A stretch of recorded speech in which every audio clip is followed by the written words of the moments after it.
The Rest is Entertainment is presented by Octopus Energy. Now, the moment someone becomes properly famous, they stop traveling as a person and they start traveling as a situation. And yes, I am talking about the world of entourages. It's amazing. Anytime you do a TV show when someone properly famous comes on, it's sort of, you can just have a spread bet as to how many people they're going to bring with them. Most people don't actually need a bodyguard and a fixer and a straw lady, but not having to start from scratch every single time you get in contact with someone is actually undeniably appealing. So Octopus Energy, anytime you ever ring any company, you start from scratch right from the beginning again. With Octopus Energy, they recognize your number, and that goes through to a very, very small team of around 10 people who are there to deal with you. So you'll almost certainly be dealing with someone who you have dealt with before. That's the Octopus Energy entourage that they've built around you. A great satisfaction not having to tell your story for new every single time, which I think most major celebrities also feel. Hello and welcome to this episode of The Rest is Entertainment with me, Marina Hyde. And me, Richard Osman. Hello, everyone. Hey, Marina. How are you, Richard? I'm all right. It was the BAFTAs last night. Another remorselessly unsuccessful one for House of Games. Your streak is now incredible, and sadly, it's your last. That's me done, yes. Last eligibility. I did think maybe a sympathy BAFTA, but nothing. Genuinely, this is how these award ceremonies work. I was giving out an award as well. You presented an award. To Martin Lewis. And so when you do that, someone comes to get you from your seat, to take you round to the back in advance of doing it. But the one I was giving out was quite soon after the daytime BAFTA. And so she said, oh, and of course, if you've won, then actually I'll collect you from the side of the stage, not from the audience. And as we were getting closer to our award, we hadn't been collected. I thought, oh my God, this is it. We've finally done it. This team, this wonderful team, I can leave them with this BAFTA for 9 years of this incredible work. No, we still didn't win. but there it is. Thank you for taking me inside of the action. I'd like to say an awards loss. I'd like to say we had a fun evening, but even then. But do you know what? To be fair, Scam Interceptors that won it. I was delighted with that. I was delighted that Catherine Parkinson won. Oh, that was terrific. Delighted. Last One Laughing won as well. And I thought Greg Davis did a great job as well. So that was my BAFTAs. Right. What are we talking about today, Richard? We've got a fun one today. We're talking about nepo-babies in a very specific way. There's a couple of absolutely jaw-dropping bits of nepo-babosity that have turned up in the last week or so. And I'm going to do a sociological deep dive into what it actually means being a nepo baby. Don't people just do what their parents do anyway? And don't we pass down our genes to our kids anyway? So I'm going to try and debunk a few of those myths. I am looking forward to that. We will be taking a look at the blast radius of the final settlement in the Blake Lively and Justin Baldoni pre-trial settlement. That case has supposedly gone away, but we're going to be looking at who of those three principals, how their careers have been damaged. And when I'm talking about the three principals, I'm obviously talking about Blake, Justin, and Ryan Reynolds. And of course, generationally, they're kids. Yeah. Because, it's going to affect their nepo careers in the future. It's going to bring the nepos in all the way through. And we're also going to have a little chat about ITV entertainment. There's a new show called The Neighbourhood, which has become sort of a poster boy for TV flops. And we're going to talk about whether that's fair or not. And a little bit of inside gossip about all the I'm a Celebrity hoo-ha as well. And also I've got a little ITV announcement of my own, which we'll put in there too. Right. Let's get on to the nepos. Yeah, shall we? In the last week or so, a bit longer, there have been a number of sort of nepo announcements or pre-announcements, I would say. Northwest. Yes. The 12-year-old daughter of Kim Kardashian and Kanye West has released an EP. There's 6 tracks and it's called Northwest Forever. I'm just going to look at the how many plays it's had on Spotify. It's been relatively well received, I should say. Do you know what? It's actually not bad. Yeah. It's actually not bad. But of course it's not bad because, 24 million likes for Childlike Things. Piercing on My Hand, 3 million listens. I mean, listen. There's a song about piercing on her hand. That would do you at 12 years old, wouldn't it? I mean, come on. Harper Beckham the Beckhams are trademarking something called Haiku by Harper, which is apparently going to be a skincare beauty brand. She's 14. She is 14. So maybe we'll start with her, shall we? Yeah, shall we? It's such a tricky one because we'll say a number of things, which is, well, I'll say a couple of provisos which make me more comfortable talking about it. Kids can do whatever they want at any time. That's all fine. And parents want the best for their children. Those are the 2 provisos. Everything else is on the table. Yeah. I would say that her mother's brand is doing very well. Actually, weirdly, Victoria Beckham's skincare and beauty does miles better than the fashion and is potentially her route into becoming a huge kind of sellable company. Now, there's very strong rumours that Harper is going to launch her own brand. She's 14 and it's going to be called Haiku by Harper. It's interesting that the Beckham name isn't in there, I think, for a brand that tends to put its name in everything. Yeah, you think people won't make the connection? I don't know. It's interesting that it's not in there. But whether or not it's happening, I think for sure it's happening because Victoria has already started sort of laying a backstory on the various things she's done to promote her own beauty brand, saying she's been sitting on my knee for meetings ever since she was tiny.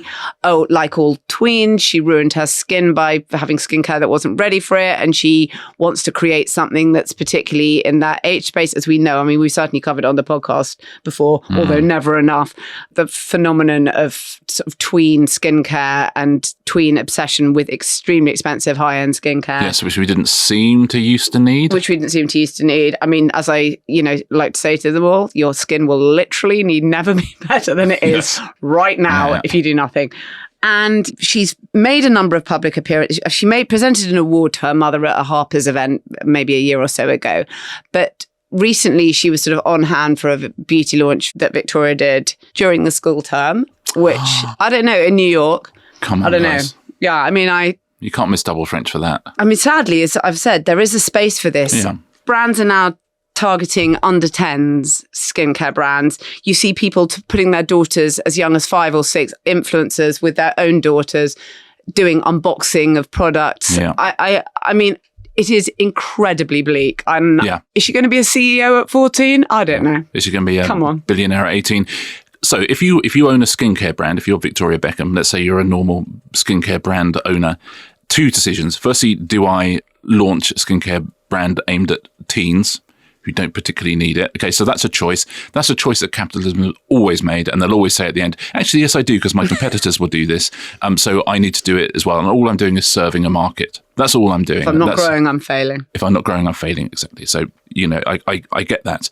Then do you think, I've really, really been in the news recently because we've really fallen out with one of our children because he's been in the public eye since he was a child. Please may I quote the statement? Yes. From Brooklyn.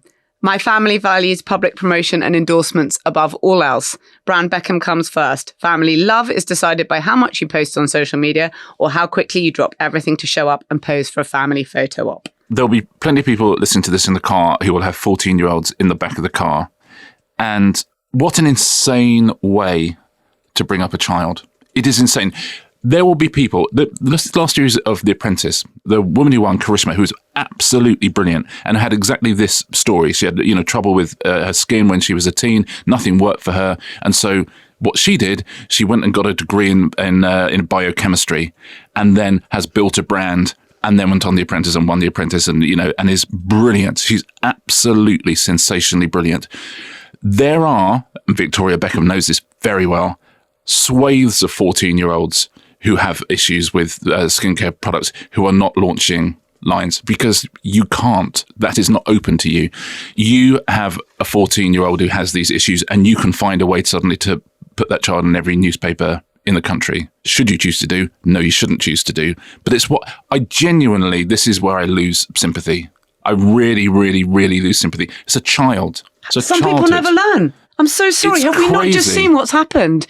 Some people never learn. Yeah. I find it absolutely extraordinary. If you're an influencer somewhere and you're a 14-year-old and you do Instagram and suddenly, I 100% get that because it's the giddy thrill of suddenly you are in the public eye and that's exciting and you're building something. That is not where Victoria Beckham is. It's not where the Beckhams are. The Beckhams already have an empire. They've seen every single thing that can happen if you put your children through that kind of publicity mill. They've seen all of it. The darkest bits of it. I mean, What on earth are you thinking? And lots of people want to sit there and say, oh, it's lovely, she's interested or whatever, she's got ambition. No, this is just totally bleak in some horrible industry that is now catering to younger and younger and younger girls. And as I say, it's just absolute jackboot of the patriarchy down on your neck from the age of 5 or 6, you're doing unboxing skincare videos. It's awful. And we shouldn't think it's wonderful. No. And the overarching thing often in these cases, and maybe we'll talk about this, maybe we might as well talk about Northwest as well. Yes, again, look at the parents. Yeah. Sorry, hate to say it. But the overarching thing here seems to be that these children can't have a normal life. Which isn't the case. There are an abundance of celebrity children who do have a normal life. By the way, almost all of them. Almost all of them. And that they are only suited, and the Beckhams particularly have always felt this, because you've seen each of the children, there were moments where, is Romeo going to be a tennis star? No, he's not. Okay, I'm sure, in the end, they'll end up doing modelling and brand work, and but the sense that they are only suited for the public eye or branches of show business. And by the way, I think these influencer-led brands are a branch of show business. Yes, and even if it's beauty or whatever, you're not a CEO, you're not, as your apprentice winner, you're not building it up from the ground up. It's not the same thing. And I think it is sort of extraordinary, and particularly given what's happened to them this year. The downside, the risk reward is so extraordinarily high on the risk side of it. Yeah. And just saying that, my child is driven, they know what they want. Well, just the word no is in the vocabulary. Yeah. And until they're 18, why don't you use it? Yeah, because also who knows what Harper would have grown up to do. Something interesting, something unusual, something helpful. It's possible. If a 14-year-old, say Harper had just designed and invented a brand new stent which would revolutionise heart surgery and no one had seen before, by all means monetize that. But not this. You might as well say, do you know what? She couldn't find a cigarette she liked, and so she's created her own. And so now, And this is absolutely no shade at all on the child, who, like all 14-year-old girls, has got a number of views about all sorts of things. I did myself, and so does lots of other people. Every 14-year-old child would do what Harper is doing. It's not about every parent of every 14-year-old child. In the same way, and we might as well move on to Northwest. Yes. It's not about her. She's had a social media account since she was very young. She was posting to her mother's account, before that to Kim Kardashian's account. Age 12 is extraordinarily young. But then, you saw Beyonce and Jay-Z's daughter, Blue Ivy. She was. They have some rule that you're not allowed to go to the Met Gala, which was last week. You're not allowed to you go to the Met Gala if you're under 18. But of course, she was there, and Nicole Kidman's daughter was there. And I genuinely don't think it's the kindest thing in the world to do this to people. But it's almost as though there can be no other business than that family business. It becomes sort of like the royal family, which is, if you are born into the royal family, you do understand that you have a certain life ahead of you. I've heard. Exactly. A lot of people born into it. They should have had an open audition process for Prince Harry, but could they have got anyone that good? God, there's a TV show. They couldn't have got anyone that good. That's the interesting thing about him, is he probably would have won it anyway. Fair play to him. But I get it. If you're the royal, so the royal family, you understand immediately you have to put your children on a certain track and teach them certain things, and this is the way the world is going to be for you, and this is how we deal with it. And it seems there's certain show business families for whom they've gone, this the same with us. But there always have been to some extent. There've been acting dynasties, and not like this though. I know. Why am I trying to make it sound like the Rust Belt? So shouldn't they not be automatically entitled to the job their daddy did? Sometimes it's a sawmill, sometimes it's a mine, and sometimes it's selling eyeliners. So here's the sociological thing. So nepo-babies, there's a lot of talk about it, and there are an awful lot of people in show business whose parents were in show business one way or another. And the two ways you can argue against it: one, but lots of people do what their parents do. And there's a huge amount of truth in that, and actually a growing amount of truth in that. The last Labour survey, which was 2022, I think, 20% of doctors had their main breadwinner parent growing up was a doctor. So that's 1 in 5 doctors had a parent who's a doctor. You sort of see that. 28% of people working in agriculture had a main breadwinner parent who worked in agriculture. Even teachers. It's 10%. 10% of teachers had parents who were teachers. So I wonder what it is in investment banking, because some unbelievable morons go into that and earn 7 figures. It's one of my hot takes. There's no easier way to make money than being in money. Oh my God. Yeah, exactly. Some of the biggest morons I know probably have made a huge amount of money, and they would really struggle elsewhere. Construction, 17% of people in construction, their parent worked in construction. So we do that, and all of us understand why we do that. You grow up seeing what your parent does. It either appeals to you or it doesn't appeal to you. If it does appeal to you, you immediately have a mentor who can show you the ropes. Also, can get your work on the site during the holiday. And so we get it that you can end up in the same job as your parent and that you might want to as well. Does it automatically mean that you are brilliant at the job that you are doing? And that's the tricky thing, because we see it in TV all the time, TV and film. There are actors who have children who are actors, and you kind of go, yeah, but they're an amazing actor. Yeah. So of course they got there on their own merits. The only sociological kind of comparison I can make was with sport, because that seems to me to have a very similar skill set, which is, if you're an amazing actor, do you pass on those amazing acting genes to your children, and then they become an amazing actor, and therefore they achieve because they have that personality type? And, so sport you look into, and actually sport, far, far, far fewer. So many fewer, yes. Nepos. Lots of siblings, funnily enough, which tells you a lot of it is nurture. The Williams sisters, the Brownlee brothers, the Klitschko's. I mean, an insane amount of siblings. The Nevilles, all three of them, exactly. But if we get rid of the 1860s and the 1870s with old Tom Morris and young Tom Morris, no father and son or mother and daughter have ever won a golf major, ever. So loads and loads and loads of kids go into golf and go into, but none of them have ever matched what their parents did. Likewise, there's lots of kids who had parents who were the sort of amateur golfers and stuff, and they've massively done better than their parents. But there is absolutely no correlation. Same with tennis as well. There's not a single example, apart from the Suttons again, which are many, many, many years ago, of a parent and a child both winning a Grand Slam tournament.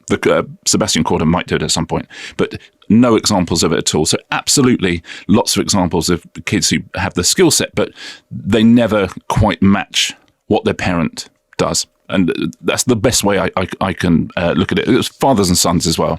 Look at, Maradona's son never really sort of pulled up trees.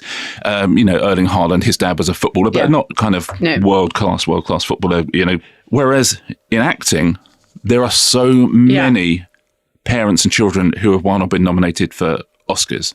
I mean, Henry Fonda, both of his kids, Jane and Peter Fonda, John Voight and Angelina Jolie, Liza Minnelli, when she won her Oscar, both of her parents have got Oscars. Vincent Minnelli and Judy Garland. Jamie Lee Curtis, Janet Leigh, both nominated for Oscars. Jamie Lee won one. Walter Huston, John Huston, Angelica Huston, all Oscar winners. The Coppolas, of course. Laura Dern and Diane Ladd, both nominated for the same film, their mother and daughter. And Bruce Dern as well. Was it Rambling Rose? Rambling Rose, exactly. And Bruce Dern as well was nominated for an Oscar. Kirk and Michael Douglas. Michael won, of course. Kirk didn't. Isabella Rossellini and Ingrid Bergman. Goldie Hawn and Kate Hudson, both nominated. I mean, that's the highest level you can reach in your profession. And it happens time and time and time and time again. And no one is saying these are not talented actors, because they definitely are. What we're saying is, are they more talented than people who didn't get their opportunities? A really, really, really fascinating thing I saw the other day, and this to me encapsulates the whole thing, and it came from a guy I like very, very much, is Bryan Cranston. So Bryan Cranston, I think, I love Bryan Cranston. I'll listen, it's interesting whatever he talks about. He was talking about his daughter, Taylor Dearden. Who's in The Pit and who is great. Genuinely great actor. By the way, there's lots of genuinely great actors who never, ever got on a stage because they didn't have the opportunity. He's talking about how she got her break. And she got her break and again, this is zero shade on her. Zero shade on her, because she works incredibly hard and all that stuff. Which is always the case. So that proviso. She got her break with a speaking role on Breaking Bad, an episode directed by Bryan Cranston. And Bryan Cranston is asked about this. And he says, well, it's interesting because this is sort of the opposite of a nepo baby thing. Because I knew this line was there. And I said to Taylor, you could audition for that. And she said, I don't really want to. He said, well, if you don't want to, you don't have to, but you could do. And then he said, she got really, really brave and said, I actually will audition for this. He said, at that point, I said to the Breaking Bad people, I won't be in the room when she auditions, and you must only give her this job if she is the best. You have to it's only if she is the best that she gets the job. To repeat, this is the show in which he is the leading man and is directing this particular episode. And God bless him, when he's saying this, you can see he genuinely means it. So I get it. And every parent wants to do the best for their kids. They absolutely 100% do. But the one key to any sort of social mobility, the single key, and I see it time and time again with the people I grew up with and the people, who I then was in education with, is you have to get into the room. You have to get into the room. And Bryan Cranston got her into that room. Yeah. And once she's in the room, that's her business, and she takes care of it. But almost no one can get in that room. That interview was really, Dad, you're not helping. I'm just having a real triumph with bad. this show. Please don't say any of this like that. But, and that's the key. You have to be in the room, and most people don't know where the room is. They wouldn't have a clue about how to get into the room. And if they did, if every single person had the same opportunity that Taylor did, then the Oscars of the last 60 years would look very different. I agree. I have to still say that we talk so much and you hear so much of people talking about nepo-babies and showbiz. Yeah. And I agree, and everything we've said today. But let's be honest, the worst nepo-babies are like, I don't know, Don Jr. or, I don't know, Kim Jong-un. I mean, these... The Murdochs. Yeah. But it's all... The new Ayatollah. Yeah. I mean, he's useless. Yes. Come on, he was in the job 2 days. He's one leg down. But seriously, okay, we never see him in public. These... Kim Jong-un. Yeah, absolutely. That guy in, what's his name? Aliyev, the one in Azerbaijan. I mean... There's some real horrors out there. Yeah. And those are the worst nepo-babies. Yeah. And we just, it's... We are an entertainment podcast, so we talk about entertainment, but don't think for one second that the entire history of capital is to do with nepo-babies and to do with people ring-fencing every single penny they ever stole from you and giving it to their children and their children and their children. That's how our world runs. We're allowed to talk about the entertainment bit of it. If we want to talk about the socioeconomics of how the whole world is put together, then we can do it at a later date. But it's... Let's clean our house first. But I just would say to anyone at home who's got a kid who wants to be in there, is getting in the room is the key thing. And to anyone who is a gatekeeper in any way whatsoever, the amount of times, even at Endemol, when someone say, "Oh, can my kid do work experience?" And we absolutely put a rule in and said, "No, your kid cannot do work experience. Work experience has to come from somewhere outside the building. Yeah. It can't be from someone else in the industry. It can't be. We cannot do that. It has to be from open applications. You have to open up industries to people because... And classes, we always say, the hardest thing for them to do that with. Yeah. For definite. Class is the hardest of all of the different bits of it, it's the hardest bit. And it's the bit we have a big problem with in this country. And probably the 10 greatest actors ever to live have never acted because they never got the chance. And the 10 greatest writers ever to live never wrote because they didn't get the chance. And, it's all out there. And, you just have to open doors in a slightly different way. But yeah, listen, every parent wants to do the best for their kids, and that's why it happens. And so there's no shade on the kids in any way whatsoever. But there is on the parents. Sometimes, yeah. Sometimes. On certain parents. I certainly think letting your 14-year-old have a skincare line. My God. Yeah. My God. Which is where we came in. Shall we go to a break? Let's go to a break. Where our children will be reading the adverts.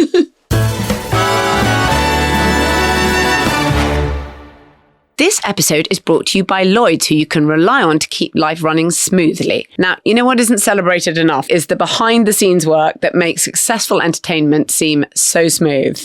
You go onto any sort of set and there's the talent and everyone's having to run around after them. But the people having to run around after them are the runners. And there is not a single successful television show that isn't powered by brilliant runners. Whenever you hear a director or actor say, we're all just one big happy family, I always think, and you're the children. And the people who are like running around are actually always the youngest people on set because runners are always really young. It's an absolute first job in the business. Level, yeah. And the other key thing is if the runners are good, you don't notice them because nothing goes wrong. And it's very similar to your bank. You just need them to be there when you need them. Well, like with the Lloyds app, you can check lots of handy things, little details, what payments you have coming up, what subscriptions you're paying for. It is this kind of helpful, smart stuff that makes 14 million people bank on Lloyds. And that's based on Lloyds' internal customer data from March 2026. But we just want to say thank you to all the runners and thank you to Lloyds.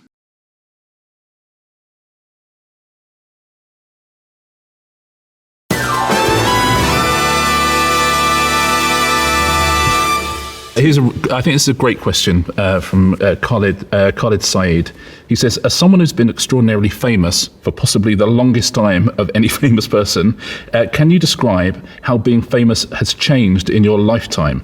What did it feel like to be famous in the 60s versus today? Yeah, I think the big difference is in yourself. When you're first famous, you love it. Because it's what you're trying to achieve. So you actually get a little hit or something goes well and people in the street know you love it. Yeah. There's never any of this sort of, oh, people are bothering me. Dear, You there's didn't none have of that. None of that. The modern affliction. Yeah, no, we loved it, And you learn to deal with it. I remember going to a gig once, and I took the train out of London to the station near this gig, and I walked in just on my own to the gig, and there's a little gang of girls found me, and they're all screaming around, and I'm going, girls, calm down. Calm down. Now listen, here's the deal.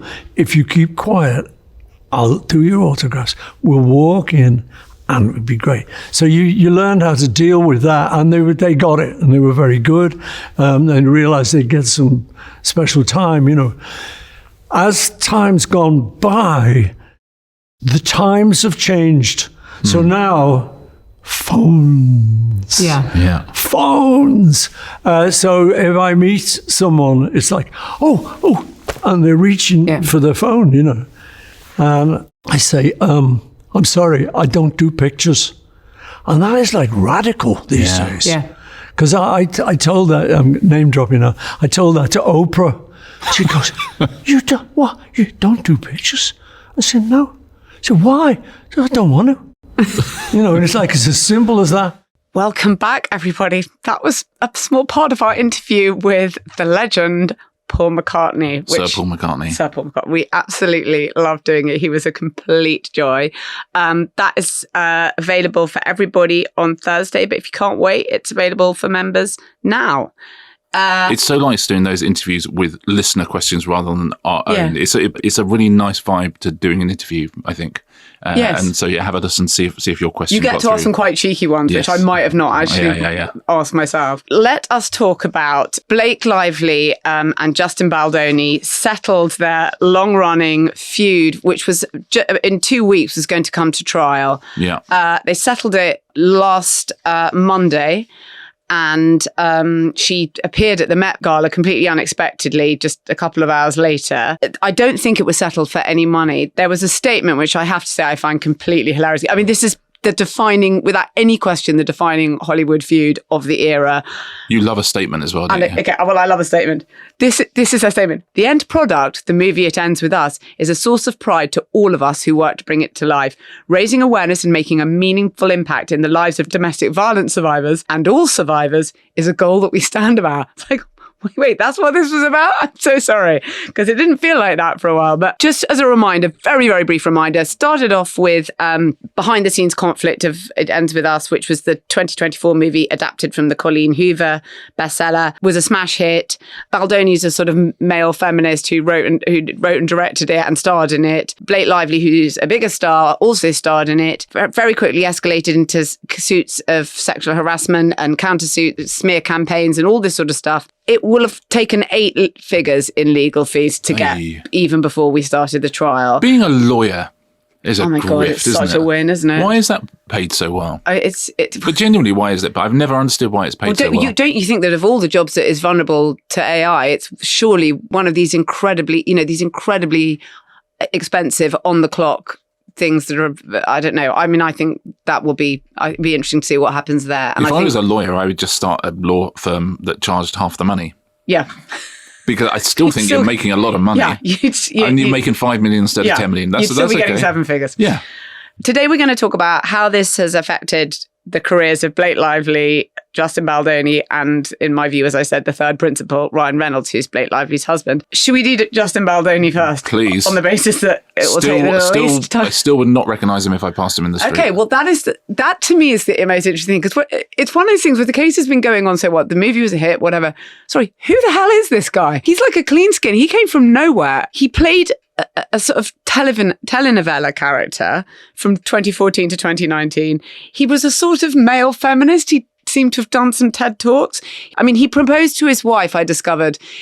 So much came out in this case that it's just so detrimental to everyone. He proposed to his wife in a 27-minute video, which he put on his company's YouTube page. Wow. Which I guess is a character note. Is that available?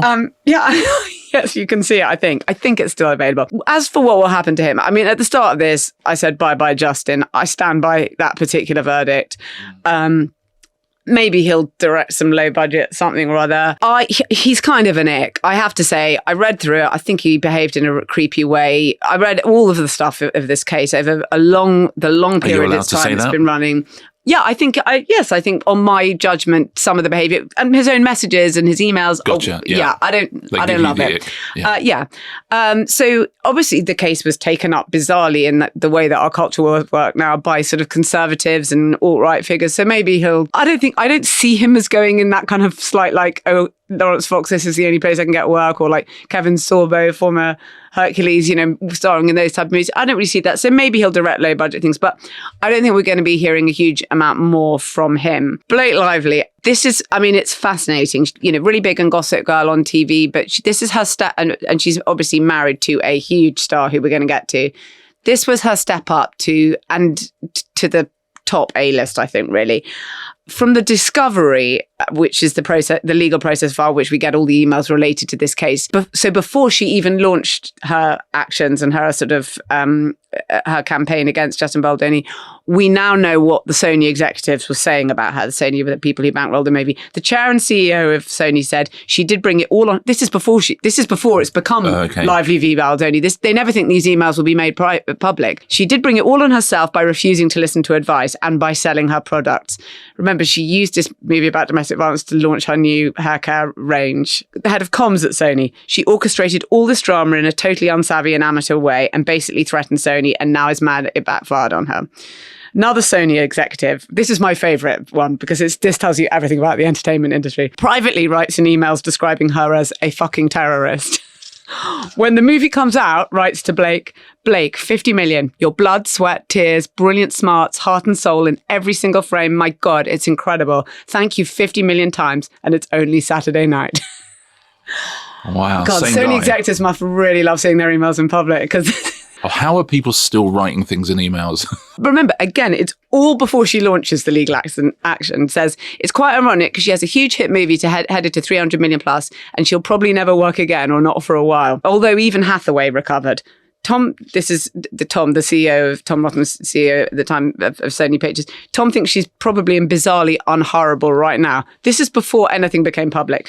That Hathaway reference is interesting. That is a reference to Anne Hathaway. At the time of the Les Miserables sort of Oscar campaign, which she eventually won the Best Supporting Actress Oscar, there was a huge backlash, public backlash, internet-led backlash against Anne Hathaway. I think that was probably just down to sort of misogyny. They thought she was too staged, too ubiquitous, too keen to please, too something. Yeah. But there wasn't really anything that you could say she'd done. So there's no particular reasons. So to go back to Blake Lively and whether she could recover in that same way, because Anne Hathaway has recovered from that, I do not think so. She had a whole load of witnesses lined up. So much had been struck out by this point. What they were really going to say in the trial is Blake Lively is commercially toxic. You're going to have a parade of people saying, yeah, no, she can't get this work, she can't get that work. We've got 1 million units of her hair care unit that we can't shift. Are you really going to get up on the stand and say that? I would launch a podcast called Blake Lively is Commercially Toxic. If I were Blake Lively. That's a really by the way, great we'll name get some real numbers because people do not like her now. So she's, if you look at her upcoming projects, there's a film in development directed by Paul Feig. Will that go forward? I don't know. There's a sort of element where you think, like in Panto, it happens and, for a certain amount of years, a woman plays the principal boy and then suddenly it's like, oh, now you're the wicked queen. I don't know if she graduates from nice girl to next door woman to sort of villain roles. Yeah. Because images do go through these cycles and backlashes and what have you. Okay, now let's get on to the real degraded brand here because Ryan Reynolds, now he was an absolutely Teflon A-lister. He is very clever. He's successful. He writes, he performs, he has a gin brand, he is a co-owner of Wrexham. He's diversified in all the ways the modern celebrity must be. And he's got a sort of guy next door, sort of fun, kids watch movies with him. He's a kind of 4-quadrant guy, basically. Yeah. Now, we've all now seen his texts, which are so sort of withering and as to be brutal. People think they know stars. they've got a certain persona. But now we all know, everyone knows stars act like this, or they suspect they do, but we now can see it. By the way, everyone in Hollywood who has to work with talent doesn't love that, even though he's not their client necessarily, no one loves that this has come out. Yeah. Because the whole business is a business of artifice and wonder. Once you see that people who seem like so chill and really fun and just like a laugh a minute guy behave like this behind the scenes in a way that other people would perceive to be bullying or just like unbelievably the big I am persona, which I know I always bang on, but it's taken a beating for definite.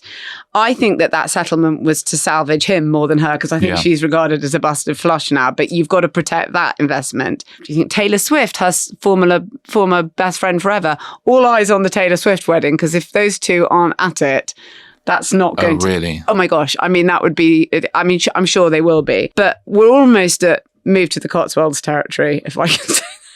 I mean, they'd be a lovely addition, wouldn't they? The scorched earth, let's move to the Cotswolds. The poor old Cotswolds. Never litigate unless it's... I've written about this so many times before, but unless it's desperate, don't litigate. What you've seen here is... at every single stage of this, their talent representative should have said, don't do this. Clearly, what they have shown themselves to be by continuing with it are stars that are uncontrollable or have just not taken the advice. And if the advice has not been at every stage, let's exit this gracefully, there's different ways we can go about this, then the advice has been incredibly poor. Or maybe this is a hangover of people thinking that Hollywood's old ways, which is sort of legal firepower, status firepower, by saying, well, we'll get rid of you from our agency, Justin Baldoni, because obviously these two are more important to us, that those ways would work.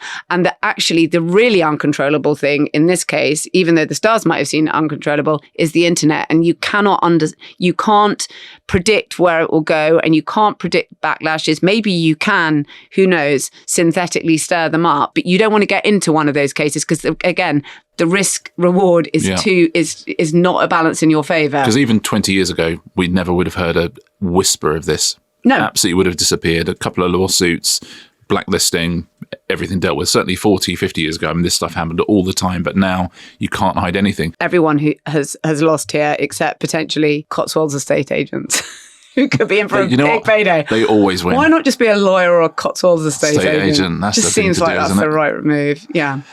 Talking of estate agents, talking of lovely bucolic neighbourhoods, I want to talk about the new ITV show, The Neighbourhood. And the reason we're talking about it is so you may not have heard of it, you may have done. We've talked before about BBC, ITV, Channel 4 taking fewer swings but bigger these days. Yes. Far fewer shows in the mid-market, and they're spending all their money on 3 or 4 really, really, really big swings each time. And at the moment, that's all sort of in the tail of the comet that was The Traitors, which showed that you can go from a standing start and create like this huge phenomenon which really kind of energizes terrestrial television. Almost always these things fail. ITV's new version is called The Neighbourhood, and for whatever reason, it's become a poster boy for how dare they. Can I quickly describe the premise of the show, just because quite a lot of people haven't seen it? The premise is it's set in this dedicated village, a holiday village, in fact, but in the Peak District, and it's like it's almost like a 360-degree immersive set. Would you describe it as that? Yeah. 6 families move in, some other families kind of come along the way. They do neighbourhood challenges. There are evictions in the form of something called removals. Yeah. There's a £250,000 prize, and Graham Norton is the host. Now, obviously, he is one of the biggest stars on TV. They've got everything in this.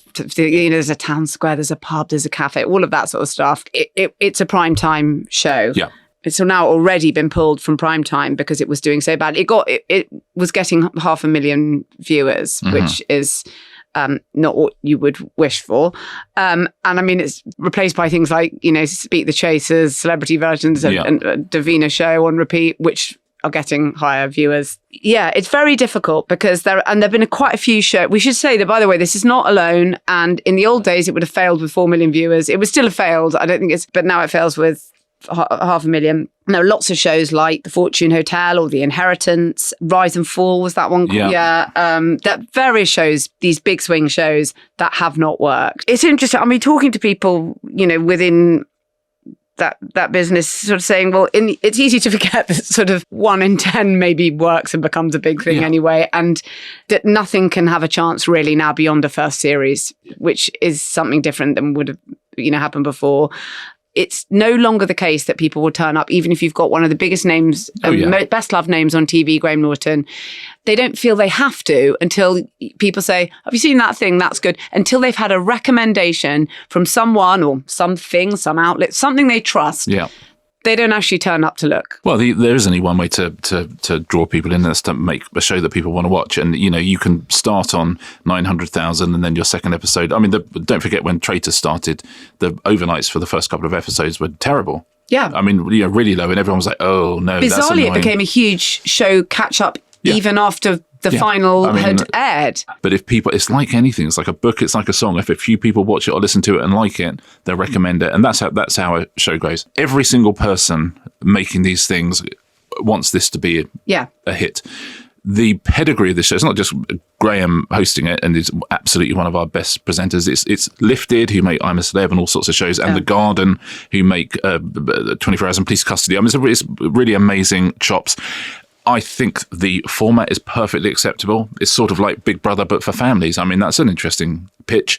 And by the way, we found this amazing location, which already the exists. location was really cool. It's great. It's a place called Derwent Lake Holiday Village. You can rent it out if you want to. If you look on their website at the moment, it's like, come where the TV stars are. I think, okay, I didn't know it quite as well as you'd hoped. But I think it's a great pitch. It's a really interesting pitch. There's wonderful things like with the removals things that everyone's staying inside the house, so they're looking out of their window just to see if they're about to get removed. When you watch it, I hadn't watched the first couple, and I watched it when everyone had said, "Oh my God, this is terrible. This is a disaster," and et cetera, et cetera. And I watched it. I thought I really rather enjoyed it because in any other generation it would have been a perfectly acceptable mid-sized hit. But because we've only got a couple of these a year now, and there's a lot of pressure on them, it has to hit immediately, and it absolutely shows. There's like a certain little sprinkling of stardust on shows like this, which is whether it's casting or whether it's serendipity. But I think they set up everything they could set up to make this a hit. I think it's a really interesting location. I think it's a perfectly acceptable idea for a show. Some good bits of casting. I like how it looks. Yeah. The people behind it are super, super smart. Viewers, if they watch something and it's not for them, it's not for them. But I do think Traitor started exactly the same. Started very, very, very low and just grew and grew and grew and grew. And this one, it looks like it's not going to, but it's that idea of saying, oh my God, who'd commission this? I tell you who commissioned it, everyone. Every single person at home, if they were working at ITV, would commission this. If Lifted and The Garden came to you and said, here's our location, they said, look, it's an eviction show. Right. People like eviction shows, right? Yeah. That's something that people like. What's the twist? The twist is, it's families. So actually we see family, it's not just families, but it's households. Yeah. So there's like a house full of uni students in there. And they're saying that Graham's interested in doing it. So, you've got a big face and a big name who'll, go on shows and puff it. And they spent plenty of money on it. Almost impossible to have a successful television show. I agree. And I have to say that I think what people are doing now, and I so many people now say, much as you can see they have in Hollywood, maybe we just reboot something that there's some kind of residual memory of some IP that we do, or you bring Hell's Kitchen back because it's huge in America and now we do it, ITV Studios make that, or people might turn up for that, for the sort of some old sort stuff. of... Whereas I like that the channels are still taking big swings on things like this on new shows, and it's so hard. And if I was making this show now, if I was at the channel, it's so demoralizing. And no one feels sorry for anyone. We get that. But everyone is trying to have a hit with a new show here. And you can say, oh God, it's so derivative. Every show you've ever enjoyed is derivative. It's all Gogglebox. Well, that's Soccer Saturday. I mean, everything is derivative. You literally... It's impossible not to be derivative. You want to be derivative, but incredibly entertaining. Yeah. Studio Lambert, who make The Traitors, who make Gogglebox, who make Race Across the World, three ideas which are absolutely not original. And what Studio Lambert do is they make them absolutely brilliantly. Yeah. And, all three of those shows are shows which absolutely could have failed. Absolutely. But they made other things like Rise and Fall, and they've done it brilliantly, but it hasn't taken. The Inheritance, that's one of theirs. And, the viewers just go, this one is... It's still a fantastic hit rate, by the way. I mean, please. Oh, but people don't see it the as best that. hit rate in the business, absolutely. Greatest feeling in the business is when you have a hit and when you do something where the viewers go, this is the version of that we wanted. But no one beforehand is predicting that. You've just got to give good people time and money to make good ideas, and you hope it lands. So I really enjoyed The Neighbourhood. Something that landed with me, if I may say, on ITV, that is an old format we know very, very well. And this is even a sort of retread of that format, the I'm a Celeb All-Stars thing that took place, a couple of weeks ago, the final. Again, I'm only just going to talk about this really briefly because I think something quite interesting has happened within that. Yeah. The final was essentially a reunion show. Bear in mind, they shot this show in South Africa in last September, I want to say. And yet the final took place live in London in April over a period of 28 minutes. I can't believe it because it felt like 28 days, but also like 28 seconds. It was pure chaos and drama. I loved it, in my view, in a good way. These huge showdowns, mainly between Jimmy Bullard, the eventual winner, Adam Thomas. By the way, when he's crowned, his face was just like, talk about the hollow crown. It really was. You've never seen anyone. David Hay, who, it was I didn't think any of those three gentlemen had covered themselves in glory, if I may say so, but obviously David Hay remains the worst always. There was a huge amount of people shouting, I take full responsibility for my actions, while taking absolutely no responsibility for their actions. Sunita walks off at one point. Gemma Collins then thinks, hang on a second, she's walking. I should have been the one to walk off.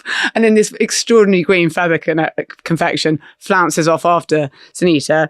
They were pursuing Anton Deck into the car park afterwards. It was unclear who could go on any of the after shows. In fact, even the King of the Jungle couldn't. Everyone has been on podcasts since telling their side of the story.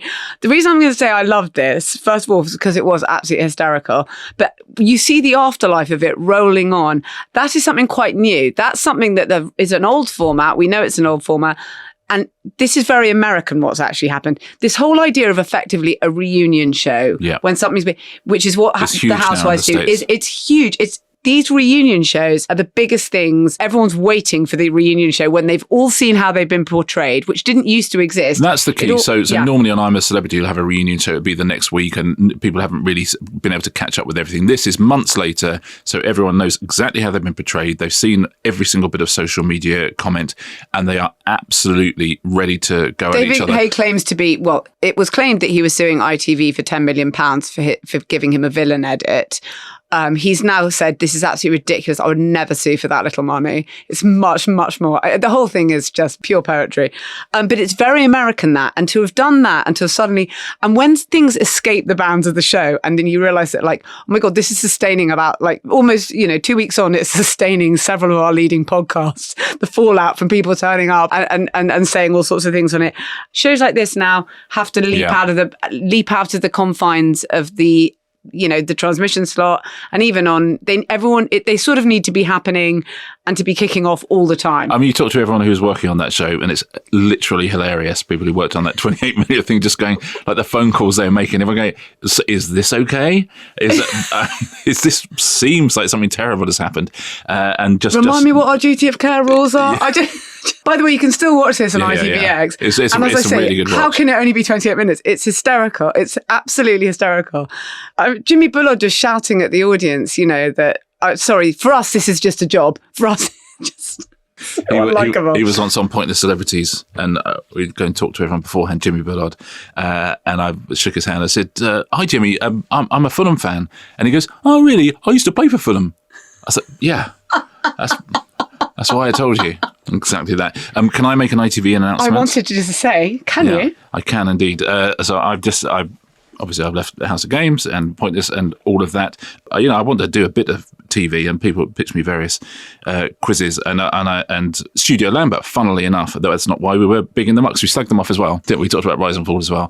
They came to me with a show called Golden Elevators, which is an ITV quiz, which I'm going to be filming this autumn, and I'm looking forward to it very, very much indeed. And I always think if someone pitches me a quiz, do I like it as a quiz? Our viewers going to enjoy it, and then I think, is there something I can do that would make this better? And with Golden Elevators was the first one where I thought both of those things is super, super simple, but it takes a lot of skill to win it, and I can present it in a really interesting, slightly unusual way, not kind of shiny floor, and I can give away a big prize. I was just going to say that your dream is always to give away a large amount of money on television with a sense of occasion. With a and sense I'm not of- talking yeah. about anyone who's failed to do that in the past, although you know my thoughts. Yeah, but so it's got £100,000 prize. So I get to do that stuff, which I've done in run-throughs a million times for other people's shows, where you go, okay, you have said Anne of Cleves.